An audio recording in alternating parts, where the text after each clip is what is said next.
দেশের দ্বিতীয় Ramsar site Tanguar হাওরে জীববৈচিত্র্য সংরক্ষণের লক্ষ্যে বনায়ন কার্যক্রমের উদ্বোধন ও পরিষ্কার পরিচ্ছন্নতা অভিযান পরিচালনা করা হয়েছে।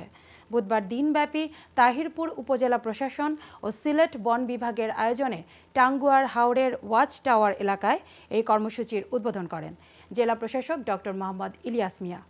এ সময় টাঙ্গুয়ার হাওর এলাকায় 25 হেক্টর জমিতে 30,000 হিজল করচের চাপা রোপণ করা হয়। পাশাপাশি প্লাস্টিক দূষণ বর্জন করে পরিচ্ছন্ন টাঙ্গুয়া গড়ি স্লোগানকে সামনে রেখে বিভিন্ন প্রতিষ্ঠানের শিক্ষার্থীদের অংশগ্রহণে পরিচ্ছন্নতা অভিযান পরিচালিত হয়।